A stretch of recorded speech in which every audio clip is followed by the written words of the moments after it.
లోబడిన అనుభవాలని, లోబడిన నిర్ణయాలని మాత్రమే ఇక్కడ చర్చించబడితే బహుశా నేను అనుకోవడం అంత ఫ్రూట్ఫుల్గా ఉండకపోవచ్చు. అందుకే నేను మాత్రం నేపథ్యాన్ని దృష్టిలో పెట్టుకొని వీరకుమార్ గారు చెప్పిన దాన్ని బేస్ చేసుకుని మాత్రం అదే న్యాయమైంది అయింది. ఏజెండా టేబుల్ మీద రాసింది కాకుండా, అంటే దాన్ని కొంచెం పరిధి దాటాల్సే వస్తుంది. వర్కింగ్ క్లాస్ ఒక పరిధి లోపల డిస్కస్ చేయడం సాధ్యం కాదు. రెండోది, కార్మిక చట్టాల అమలుకు సంబంధించిన విషయాలు ఈ రాష్ట్రంలోనే ముందుగానే మాట్లాడుకొని ఆ తర్వాత బయట మాట్లాడుకుంటే ఉపయోగం. ఈ రాష్ట్రంలో కార్మిక చట్టాల అమలుకు సంబంధించిందని పరిశీలించాల్సి వచ్చినప్పుడు కూడా రాష్ట్రం ఏర్పడి 11 నెలలు, అదే రకంగా ఈ చట్టాలు వచ్చి వీటి అమలుకు సంబంధించింది బహుశా కొంచెం కుడియడమదనైనా 60-70 సంవత్సరాలకు సంబంధించిన చట్టాలు కూడా ఇందులో ఉన్నాయి. ఇప్పుడు ఈ రాష్ట్రంలోకి వచ్చేటప్పటికీ కార్మిక చట్టాలని తొంగలో తొక్కడం, కార్మిక చట్టాలని బాగా భయంకరంగా అణగదొక్కి వాటిని అమలు చేయకుండా కార్మికుల మీద కూడా అవసరమైనప్పుడు ఉక్కుపాదాన్ని తొక్కి ఆ పోరాటాన్ని అణిచివేసే ఓ ప్రయత్నం చేయటం, ఇలాంటి అనుభవాలు ఈ 11 నెలల్లో జరిగినాయని అయితే నేను భావించడం లేదు. ఆ రకమైన ఉద్దేశం కూడా ప్రభుత్వానికి ఉన్నట్టుగా ఎక్కడ బహుశా పెద్దలు చెప్తారని కూడా నేను అనుకోలే.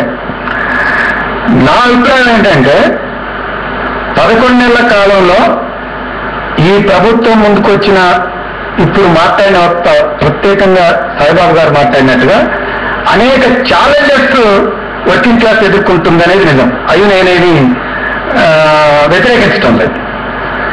కారణం డెఫినెట్ గా ఈ ఛాలెంజెస్ కి, ఈ సమస్యలకి, ఈ క్రైసిస్ కి కారణం ఈ 11 నెలలు కాదు. స్వతంత్రానికి ముందు, స్వతంత్రానికి తర్వాత, పర్టికులర్ గా 1991 తర్వాత ఈ రకంగా మనం వాటిని పరిశీలించుకోవాల్సిన అవసరం ఉంది. మేడే సందర్భంలో చర్చ కాబట్టి ఆ నేపథ్యాన్ని తీసుకుంటే మేడే ఒక సౌకర్యం కోసం జరిగిన పోరాటం. ఆ స్ఫూర్తితోటి అనేక సౌకర్యాల కోసం జనం కొట్లాడతారు, కార్మికులు కొట్లాడతారని మనం దాన్ని నిర్వహిస్తున్నాం. ఇది 129వ. ఒక పండుగని 129 సంవత్సరాలు మరిచిపోకుండా ప్రపంచవ్యాప్తంగా కార్మిక వర్గం ముందుకు తీసుకుపోతుందంటేనే ఆ ఇన్సిడెంట్, ఆ సందర్భం, దాని కాన్సెప్ట్ అంత గొప్పది అని చెప్పేసే దాంట్లో డిస్ప్యూట్ లేదు. కాబట్టి మేడే పోరాటం 8 గంటల పని విధానం కోసం, లేదా పోరాట ఫలితంగా 8 గంటల పని విధానం వచ్చింది. ఆ తర్వాత కాలంలో అనేక కార్మిక చట్టాలు ఏర్పడ్డాయి. అవి కూడా పోరాటాల ఫలితంగా, కొన్ని రిప్రజెంటేషన్ల ఫలితంగా వచ్చినాయి. కానీ పర్టికులర్గా భారతదేశంలో వచ్చిన ఆర్థిక వ్యవస్థలో కేంద్ర ప్రభుత్వాలు 1990 ఆ నేపథ్యంలో తీసుకున్న సరళీకృత ఆర్థిక విధానాల ఫలితంగా అప్పటి వరకు వర్కింగ్ క్లాస్ కు గొడుగులా ఉన్న, వర్కింగ్ క్లాస్ కు చేనుకు కట్టెలా ఉన్న కార్మిక చట్టాలు బలహీనపడ్డాయి అని చెప్పేసి మనం చూడాలి. అంటే పారిశ్రామికమైన అభివృద్ధి పేరుతోటి ఆ అభివృద్ధికి కార్మిక చట్టాలు కూడా ఒక ఆటంకంగా ఉన్నాయని చెప్పేసి ఈ దేశంలో ఉన్న పెట్టుబడిదారీ వ్యవస్థ రావడం, దానికి పాలకులు అంగీకరించడం, ఫలితంగా వాటిని బలహీనపరచడం అనేది ఒక క్రమంగా జరుపుకుంటా వచ్చింది. దీనికి నేను ఆ యొక్క ఆ ప్రయాణమే ఈ రోజు కూడా ఇక్కడ యూనియన్లు పెట్టుకుంటే ఉద్యోగాలు పోవటం, కార్మిక శాఖ సరిగా పనిచేయకపోవటం, పరిశ్రమలు అంటే పరిశ్రమల కన్నా యజమానులు అంటే కార్మికులని ఏ మేరకు కూడా కన్సిడర్ చేసే పరిస్థితుల్లో లేకపోవడం, అంతిమంగా ప్రభుత్వాలు కఠినంగా వాటి మీద వ్యవహరించడానికి కావాల్సిన చట్టం కూడా చేతిలో సరిగా ఉండకూడదు. చట్టం కూడా కలిగిన కారణం ఉంది అని మనం అర్థం అంటే నేను మీ దృష్టిని తీసుకురావాల్సుకున్నా. కాబట్టి మనం ఇప్పుడు ఇమ్మీడియట్లీ తెలంగాణలో ప్రభుత్వం వచ్చిన సందర్భంలో డెఫినెట్ గా ఈ కార్మిక చట్టాలని ఇంకొంత కార్మిక వర్గానికి అనుగుణంగా బలపరిచేటట్టుగా మార్పులు చేర్చుకోవాలని కృషి చేయొచ్చు. అందులో మనందరం ప్రయత్నం చేయాల్సిందే. వర్కింగ్ క్లాస్ జరుగుతున్న అన్యాయాన్ని ఎదుర్కోవడానికి కలిసైక్యంగా జరుగుతున్న ప్రయాణాన్ని ముందుకు తీసుకుపోవాల్సిందే. కానీ ప్రభుత్వ నేపథ్యాన్ని చూస్తే రెండో మాటగా ప్రభుత్వం వచ్చిన తర్వాత వాగ్దానాలు ఎన్నికల మేనిఫెస్టోలో ఏమున్నాయి, తర్వాత ఇంప్లిమెంటేషన్ ఏమొచ్చింది అని కనుక మనం పరిశీలించినట్టయితే అన్నీ చెప్పటం అక్కడ తను చెప్పినట్టుగా టైం చాలా ఎక్కువ అవుద్ది, ఎక్కువ మంది మాట్లాడాల్సి ఉంటుంది, ఇంకొక చర్చ కూడా కొనసాగాలి. కాబట్టి నేను ఒక ఎగ్జాంపుల్ మాత్రం ఒకటి అని చెప్తాను.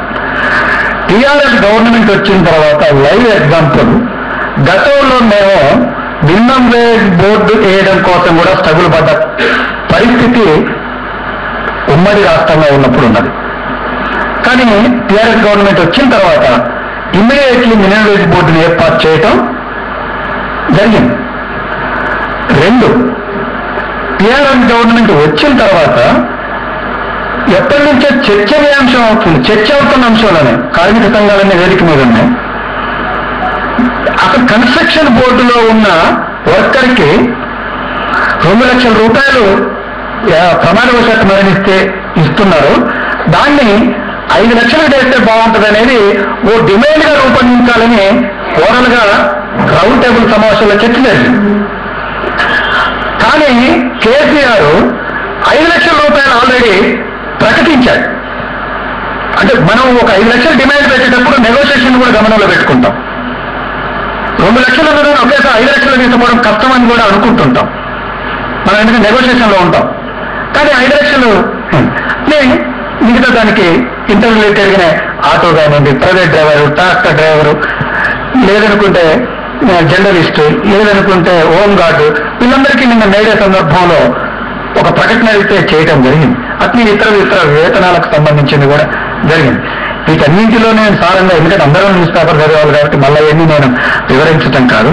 కానీ ఓవరాల్ గా డైరెక్షన్ మాత్రం వర్కింగ్ క్లాసుకు అవకాశం ఉన్న మేరకు ఉపయోగపడాలనే డైరెక్షన్లోనే ఈ గవర్నమెంట్ పనిచేస్తూ ఉంది. అయితే కాలానుగుణంగా వచ్చిన రుగ్మతల్ని పరిష్కరించడం అనేది ప్రభుత్వం కృషి చేయాల్సినవి చాలా ప్రాబ్లమ్స్ ఉన్నాయి. అదే రకంగా ఇటువైపు నుంచి సహజంగానే మనం ఒత్తిడి తీసుకురావాల్సిన, ప్రభుత్వం దృష్టి తీసుకురావాల్సిన సమస్యలు కూడా ఉన్నాయి. అందుకని ఈ రోజున్న పరిస్థితుల్లో కొత్తగా వచ్చిన ఈ రాష్ట్రం తెలంగాణ ఏర్పడ్డది. వివిధ రూపాల్లో దోపిడీకి గురైంది. అందులో యజమానుల దోపిడీకి కార్మిక వర్గం ఇంకొంచెం ఎక్కువగా కూడా గురైంది. దాని నుంచి బయటపడడానికి కావలసిన ప్రయత్నాన్ని రాబోయే కాలంలో ఐక్యంగా వర్కింగ్ క్లాస్కు ఉపయోగపడేదాన్ని మనం ఇప్పటివరకు జరుగుతున్నట్టుగా వర్కింగ్ క్లాస్ ప్రయోజనాల కోసం జరిగే ఉద్యమాలని ముందుకు తీసకపోతేనే వాళ్ళకు రక్షణ అనేది ఉంటది అని చెప్పేసి నేను సందర్భోచితంగా చెప్పదలుచుకున్నా. ఈ అవకాశం ఇచ్చిన అధ్యక్ష వారికి ధన్యవాదాలు తెలియజేస్తాను.